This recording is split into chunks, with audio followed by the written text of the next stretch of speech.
Hey, welcome back. Dead Ball Dancing. This is official episode number 2. It is week 2 of college basketball. Justin, we had one hell of a week 1. I'm going to be honest with you. It was entertaining basketball.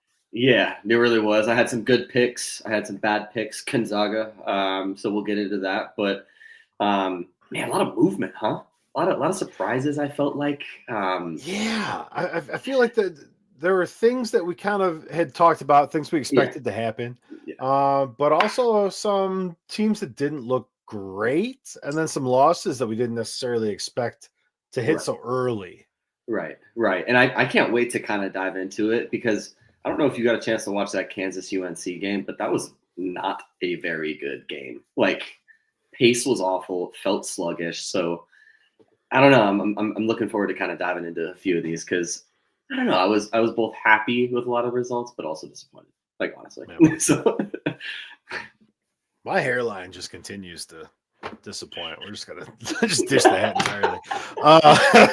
Never let anyone tell you though. I'm not self-critical.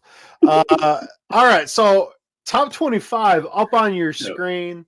For those of you who might be new, or for anyone who needs a refresher, this is our Dead Ball Dancing top 25. This is an aggregate. This is my top 25. This is Justin's top 25. This is a little bit of Ken Palm and some very small amount of AP. Not only because they release it like 2:00 Eastern time on a Monday, which is not helpful to anyone, but also because no one gives a shit what a bunch of reporters think. So the new thing you'll see if you watched this last week, there are little green arrows up and down that signify a movement. If you've seen rankings before ever, shouldn't be that weird. If you squint, I think the black might have been a poor choice, but it'll tell you how many spots they've moved up or down. We'll see. I'm looking at the screen much smaller than what you at home are seeing on your screen, but I feel like it should probably be white and not black with a white outline, but we'll work on that. Yeah. Formatting isn't my expertise, but you could also make it the same color as the arrow. Like if they're going down, it could be a red 3. You know what I mean? That's kind of fancy. Yeah, you know what I mean? You know what I mean? So there's some options. You can tell you went to one of those schools that gives degrees out for stuff like reporting. Well, you know what my job entails now? It's just a PowerPoint filler outer. It's in my signature. So that's a whole different issue. So just kind of off the top, we'll jump into our top 25 notes, but just a couple call outs for you at home. Obviously, Auburn and Houston essentially switching spots after a big game there. We'll talk about that. Some of your other big movers, Texas, 9 spots down in our rankings. Probably should have seen that coming. Florida. If you go back to episode 1 or 0, I believe one of us had mentioned that Texas might lose to Ohio State, but we can always revisit that another time. Maybe cut it as a short. So. Yeah, absolutely. I mean, I cut you that dirty short of you talking shit about Gonzaga, so I feel like you won. I could probably cut you a Texas short. That's what I like to hear, baby. Illinois, Florida, Marquette, St. John's kind of all come up, not necessarily through any doing of their own, but a lot of teams that were kind of consensus AP or Ken Palm or Dead Ball Dancing. Top 5, top 10, top 15 kind of sliding. So we'll jump into that a little bit.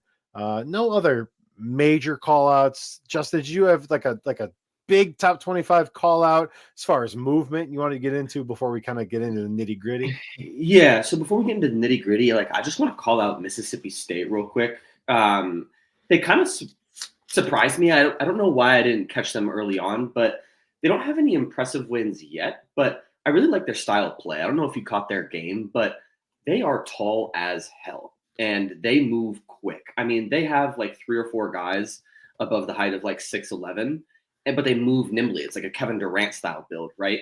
So they took care of business against Georgia State, which has been a tourney team, I think, in the past like 2 or 3 years, right? And they shot incredibly efficient in 23-24 while holding opponents to a really low field goal percentage. So I just wanted to call out Mississippi State there. I think they have a chance to make some noise this year.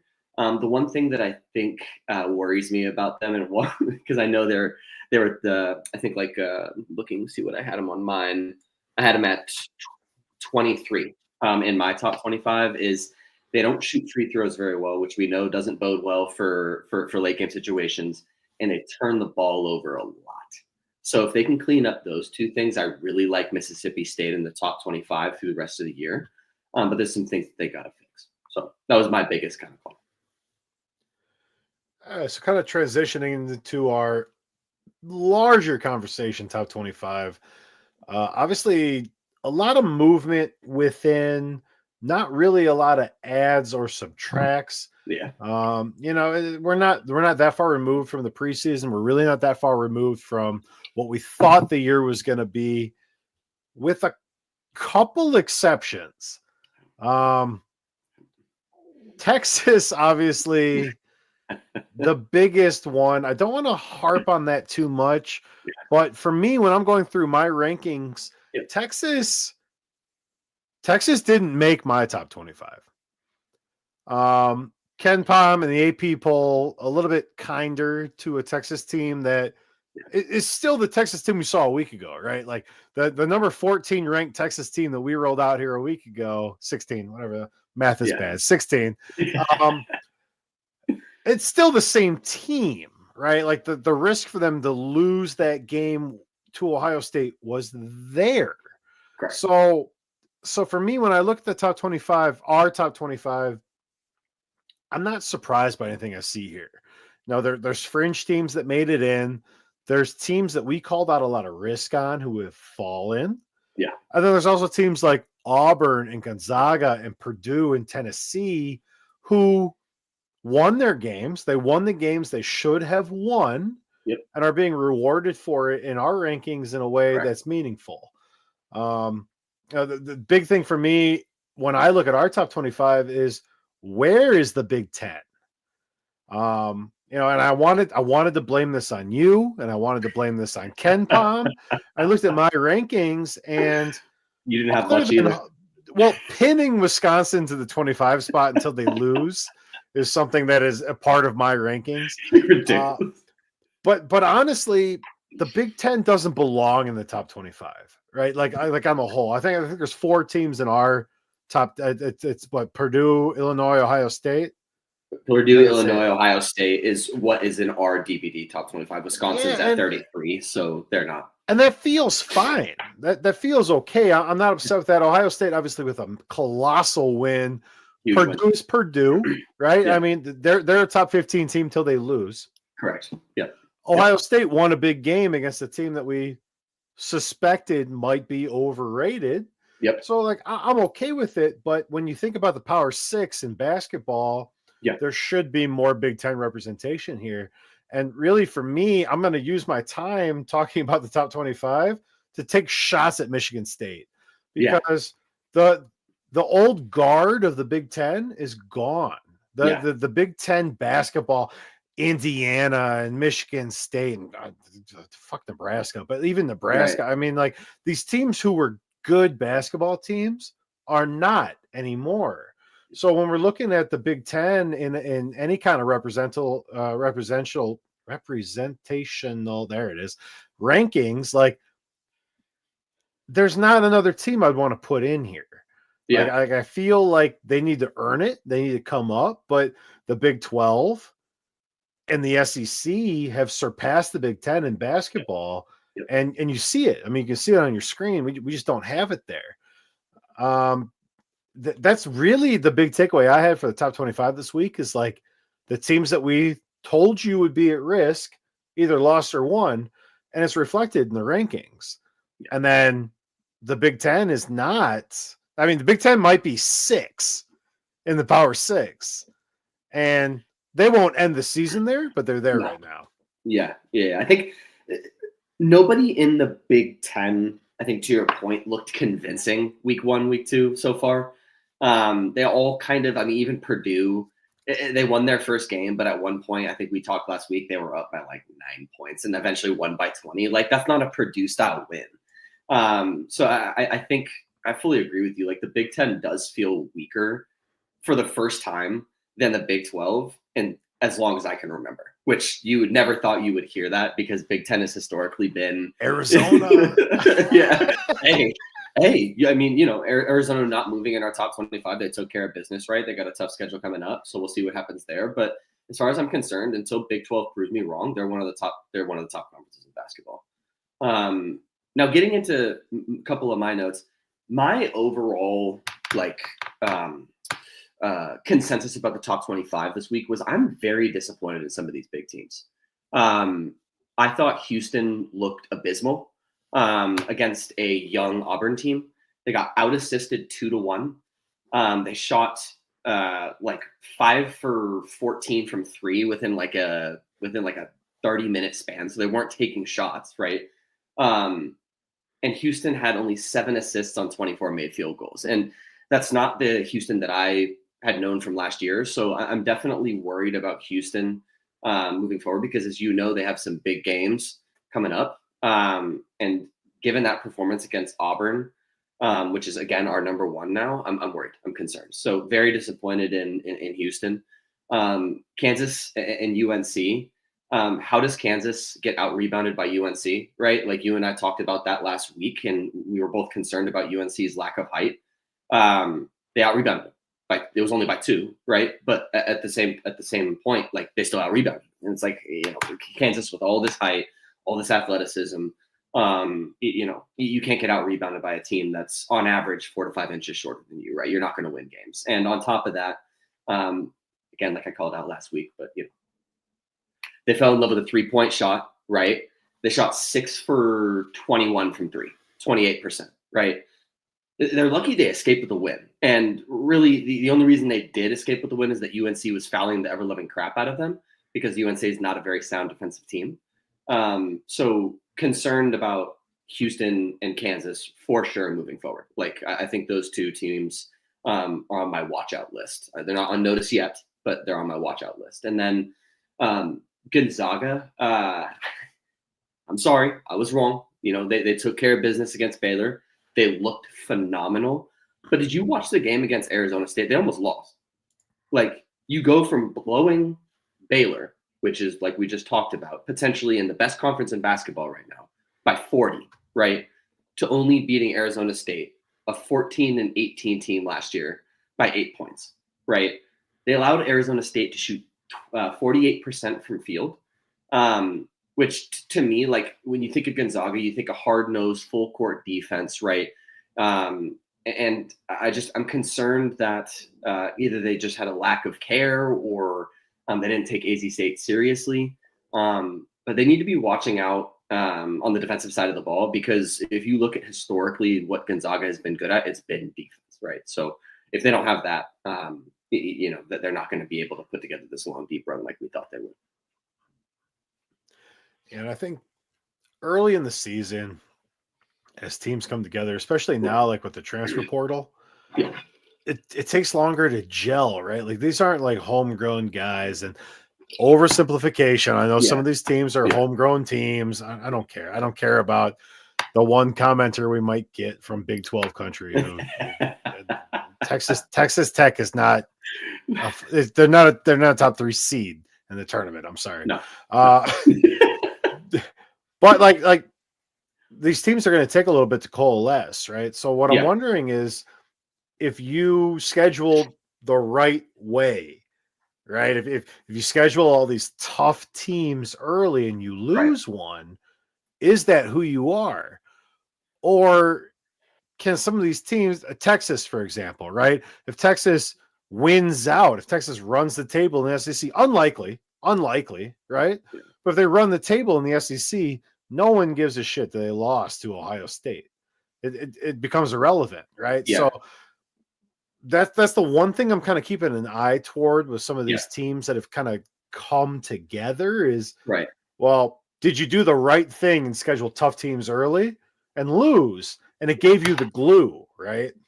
Yeah, I agree. I think for me, that's why our top 25 in Ken Palm to me matters more than the AP is because I feel like we factor in strength of schedule a lot more than the AP does. That's just my opinion. So yeah, I mean, if Texas is playing Bama, Auburn, Tennessee, and they win 3 out of the 4 of those games, then man, I'll shut up about Texas, right? But for Gonzaga's sake, like I don't mean to keep harping on them, but it's like took care of business, beat a phenomenal Baylor team. But then you got an easy schedule the rest of the year, bro. So it's like you need to be blowing Arizona State out by 30. But yeah, a win's a win. Sure. Great. But like take care of business against these smaller teams like Mississippi State did, like St. John's did, right? Like some of these mid-majors that are getting better every year are doing. You can't be faltering early against bad teams. You just can't. So I have a question. Yeah, talk to me. Is there a team in the AP poll that you feel maybe doesn't belong?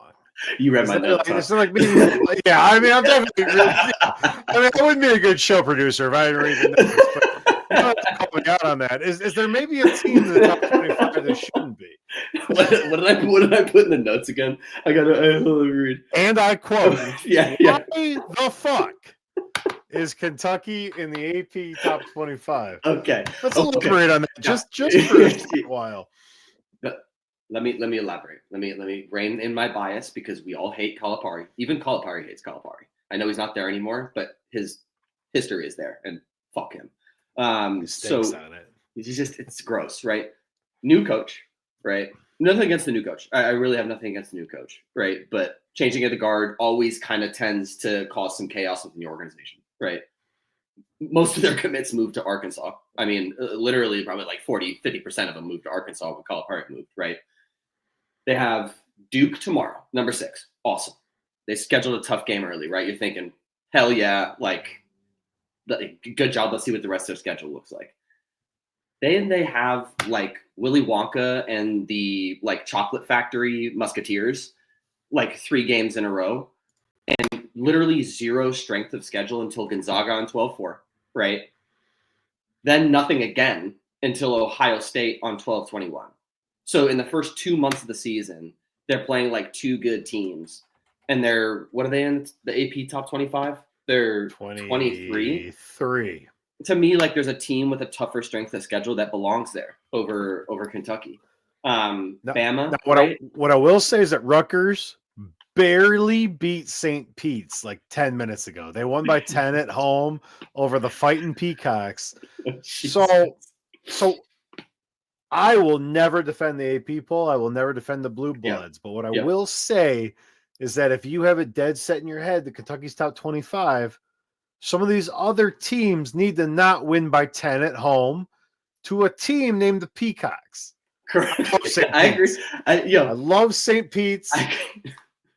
Rutgers needs to win by more than 10 against St. Pete's if you want Kentucky out of the AP top 25. That's and I agree. And that's why it's nice to look at this once a week, right? But that's why I don't trust the AP because it doesn't look at strengths of schedule. Like you have Kentucky in there because of, what did you say in episode 0? The blue blood media bias, right? Like that's just our opinion. Whereas UCLA is ranked, which it doesn't make any sense. Like you look at the best team in the state. Yeah, maybe even worse than that, right? But like you look at all the like in our top 5 right here, right? You got Bama. Bama is playing Purdue, Houston, Rutgers, UNC, and Creighton all before the end of the year. Every single one of those teams is top 15. Auburn has Iowa State, Duke, Ohio State, and Purdue all before the end of the year. That's strength of schedule. Like show me that schedule, Kentucky, and win a couple of those games, and I'm good. I'll leave you in the top 25. But you can't schedule these ho-hum ass teams, right? And then expect that top 25 ranking to stay. I know I'm getting fired up, but it's like the media bias is just, I'm not a fan. Well, it's the same. It's nope. Almost did a Patriots thing. Not doing it. Nope. Teams on notice. Yeah. So this is not necessarily issues we have with our rankings. It's not necessarily teams who won't make the tournament, but this is our take on 2 teams who should be called out, whether it is positive or negative. Justin, if you'll allow me, I would like to start with Houston. Yep, please take it. Houston was our number 1 team. Yep. Houston was not the AP poll's number one team, but a lot of people's number one team. Yeah, Ken Palm included, right? So you can't lose the games you're not supposed to. Auburn, by no means, is a bad team. Nope. Losing to we had a number 5. We had our number 1 team lose to our number 5 team. Yep. You cannot lose that game at home. No. You cannot have all the expectations in the world and lose at home. Yep. Houston is at no risk of missing the tournament at this time. Nope. Houston is immediately at risk of not being a 1 seed. And when you've articulated yourself in the way Houston has, that is what matters. You are on the scene. You matter. You are a blue blood killer. Yep. And you lose to Auburn at home. It's unacceptable. Agreed. So for me, Houston is now on notice because you can't lose another home game. It doesn't matter. It doesn't matter who it is. Yeah. You can't lose again. If you lose 2 games at home as this Messiah level 1 seed team coming in, disrupting everything, player of the year candidates, you can't lose 2 games at home. So for me, Houston is on notice because next time it happens, you're looking at the 2 line. Yep. They may look at the 2 line now. I mean, look at the top 4, right? Realistically, those top 4 could be the number 1 seeds in the tournament, like by the end of the year. Like those might not change. So I could not agree with you more. Why don't you go ahead and give me one of your on notice teams before I rant about the Big Ten? You love the Big Ten. I'm going to go Ohio State. I felt good about the win over Texas. I kind of had a feeling that Texas, 1, was overrated, but also you think about Ohio State over the past couple of years. Didn't make the tournament last year, but prior to that, they had a pretty good stretch of being in the tournament, getting to the 2nd, 3rd round, right? Jake Diebler, their coach, right? He took over on February 14th, right? After Holtman got fired last year, right? February 14th, 2024. Before the season even started, right? 8-3 overall, 5-1 in the Big Ten. And his first win as a coach, which pains my freaking heart, was a win over number 2 Purdue at the time, at Purdue. He was a winner at Valparaiso, right? He took him to the NIT semifinals. Like, I don't know too much about Jake Diebler. I'm not going to read too much into it, but the guy can coach. The guy can coach. And on top of that, he has a very efficient team. Against Texas, who's lengthy and pretty fundamentally sound defensive team, right? 45% from the field. 50% from 3, 14 for 28, and then 86% from the line. And they out-rebounded Texas by 2, right? I think my only call out and the reason why they're on notice, and I'm still trying to figure out if they're on notice, like, I think they're going to do really good or they're going to do really bad, is they get sloppy with the ball. I watched the game. Some of their passes had me kind of shaking my head.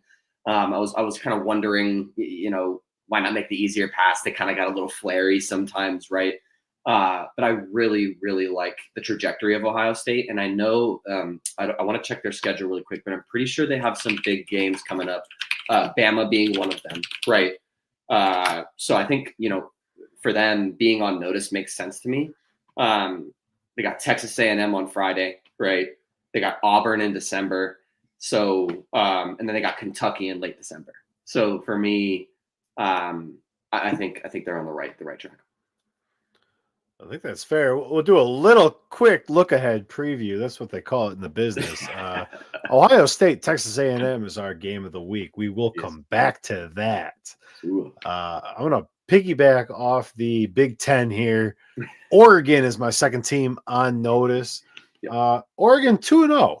Oregon just barely missed our top 25. Oregon's a good basketball team.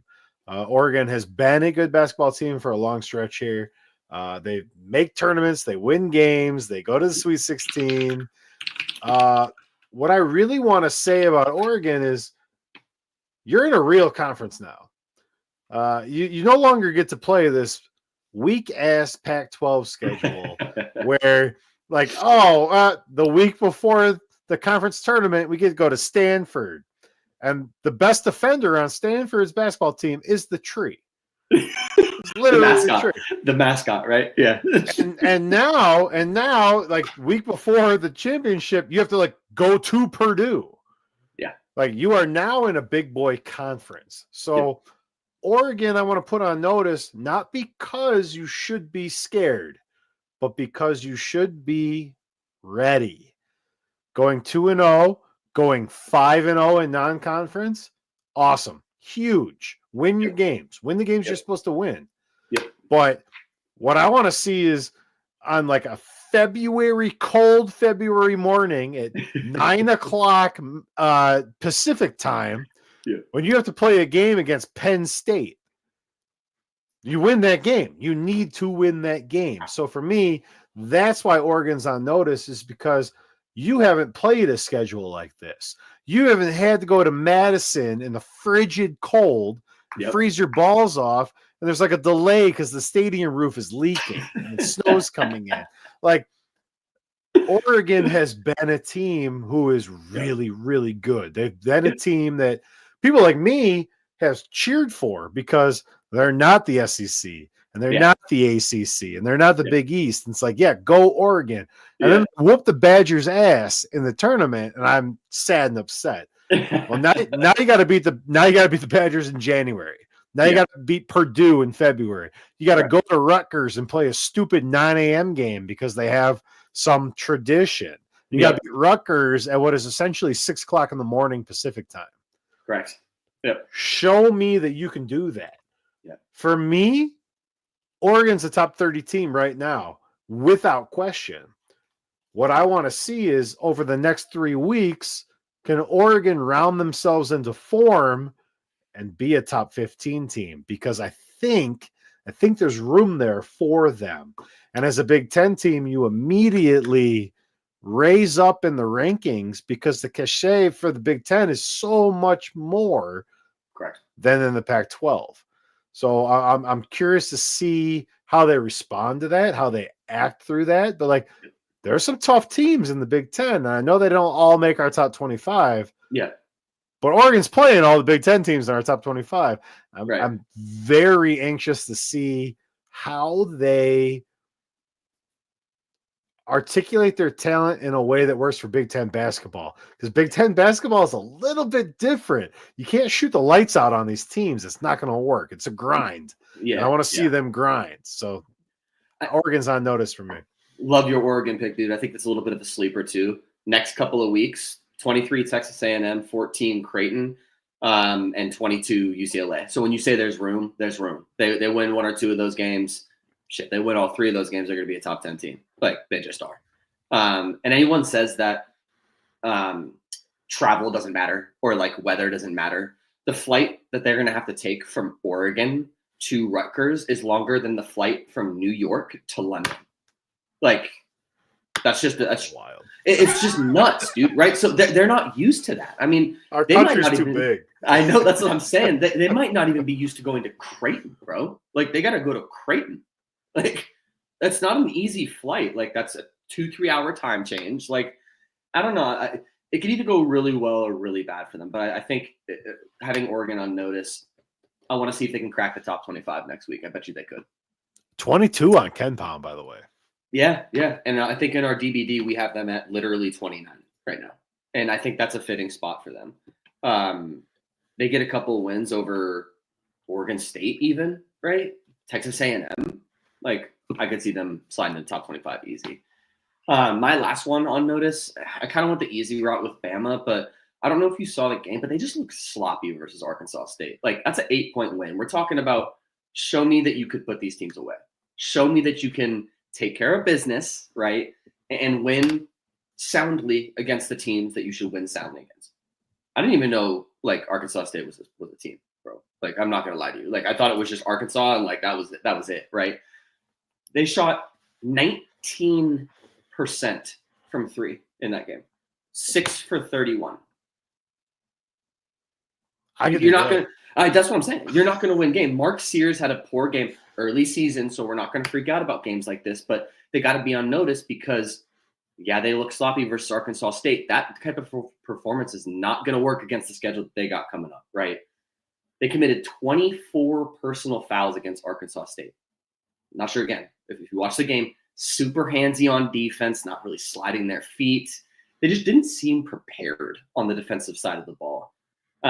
13 turnovers to 13 assists. Again, just not really taking care of the basketball, kind of like similar to Houston, right?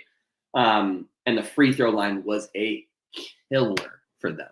You mentioned Mark Sears as Player of the Year candidate, and I still think he's probably going to win it, honestly. But 63%, 28 out of 44 attempts, like, you got to convert more of that, and then it wouldn't be an 8-point win versus Arkansas State. It would be a 20-point win versus Arkansas State, right? So that disparity in free throw percentage is going to make a huge difference against these top 25 teams. So I'm not ringing the alarm bell. I'm just slightly concerned. That's all. I think they'll remain in my top 5 for the foreseeable future, especially if they win some of these big games. But they need to tidy some things up for sure. Well, and part of the issue early of the season, right, is you win that game, right? 8-point win's an 8-point win. It's a win. It's a win. But if you're tight the whole game, it doesn't let you get your second and third lines into the game. And your second and third lines are how you win in March. Well, April, because they screwed up March Madness. But, like conference tournament time and the big tournament, like, you have to be able to go deep. Yeah. And if you don't get the guys practice now in these blowout easy games, when are you going to get it, right? Because it's not in the SEC schedule. No. They won't be able to shoot 6 for 31 against Auburn, against Tennessee, against Kentucky even. Like, fuck it, Kentucky. Like, the SEC is loaded. It's probably the best conference in basketball right now, like, just speaking frankly, objectively. And if they shoot 19% from 3 and 63% from the line, regardless of how many attempts they have, they're not winning. They're not winning. And depth matters. Like, it's funny. I don't want to go off on a tangent, but like Jacksonville State, my book report, right? 0 depth. They play 7 guys. And rotation matters because when your starters get fatigued from playing 40 minutes a game because you don't have any backup, right? Bench guys got to be ready. And to me, you can't have an 8-point win versus Arkansas going into your tough schedule and expect your bench to be firing on all cylinders. You just can't. Justin mentioned the book report. We're calling it the back court report. And I'm looking at the clock.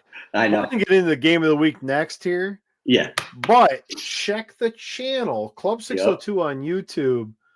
We're going to do our back court report right after this show. Oh, yeah. I'm going to jump in and edit it a little bit, and we'll post it as a video later in the week. Love it. It's us covering some smaller teams, some random teams. It's going to be fun. Yeah. We're going to film it right after this, but you don't get it live. Subscribe to the damn channel. Watch the Twitter. Yep. But we're going to get into the game of the week right now. Let's do it. I'm going to click an arrow. I'm going to click an arrow, and hopefully... Nope. I was working on Walking Dead. For the Plex server.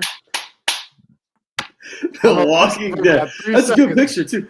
Yeah. Thank God that's what this was. A lot of other pictures of dead ball dancing, game of the week. All right. So if you're new, every week we're going to do a game of the week that is just a game that we think has the biggest impact on potential rankings for the season, our rankings, watchability factor. I will warn you, it is Monday night, November 11th. We're filming this live. If you're here, thank you. If you're watching on replay, also thank you, but to a lesser extent. So we don't have a live line for this game. This is look ahead live based on probability. Math is difficult, guys. But game of the week is going to be Ohio State, Texas A&M. I just realized I didn't update the rankings. These are the rankings from last week. Yeah. Ohio State, we have them at 22, and Texas A&M is going to be 16. So it's a work in progress. We'll get there. So, but what matters is that Ohio State is playing Texas A&M. This game is going to slot in on the 15th, which is Friday night. This could be a great pregame to going out, depending on your fandom. Obviously, a huge game. We've talked a whole lot about the SEC. We've talked a lot about the Big Ten. Yep. This is a game that could have colossal impact very quickly on our rankings, on the AP rankings. Justin, I appreciate when teams actually schedule real teams to play early in the season. Exactly. Yep. Exactly. So yeah, I don't know if you want me to start. Give me some Ohio State. Yeah, I got you. Yeah. So again, I know I had Ohio State on notice, and I don't want to deride Ohio State too much because I'm a Purdue guy and I have to be careful about my loyalties, right? But I'm impressed with Ohio State. I am. Not only are they tall with their guards ranging between 6'1" and 6'6", but they have 2 forwards and centers apiece above 7'1". They're strong at the rim. They're strong defensively. And their bench, just like we talked about in the Bama situation, right, is very deep and very efficient. 12 for 20 on field goals off the bench against Texas, 6 for 8 from 3. Now that's a bench that is warm. That's a bench that got real game experience, and that's a bench that is ready, right? So for me, impressed with Ohio State. They do need to take care of the ball. They had 15 turnovers versus Texas, leading to 18 points off. So if they clean that up, I think they have a really good chance against A&M, who A&M is horrendous on defense. I can't believe I'm saying this because this is where I graduated my MBA, but they fouled 17 times in the second half versus UCF, sending them to the line 31 times, and UCF made 22 of them. They lost to UCF, unranked UCF. They had a lack of strength and finishing around the rim. UCF blocked them 10 times, 7 times of them in the second half, and they're very sloppy offensively. They had 13 turnovers to 12 assists versus UCF. I mean, we're talking about UCF, dude, right? Like, this is not a perennial top 25 team. So I'm not saying it's a landslide, but I do really like the balanced approach and balanced team that Ohio State is over Texas A&M, because right now Texas A&M just does not look like it's clicking. It does not look like it's gelling. They do have balanced scoring, but if you're not gonna take care of stuff on the defensive side of the ball, then you're not gonna win against a team like Ohio State, who shoots the lights out, both their starters and their bench. So for me, it's Ohio State. I think it's a close game.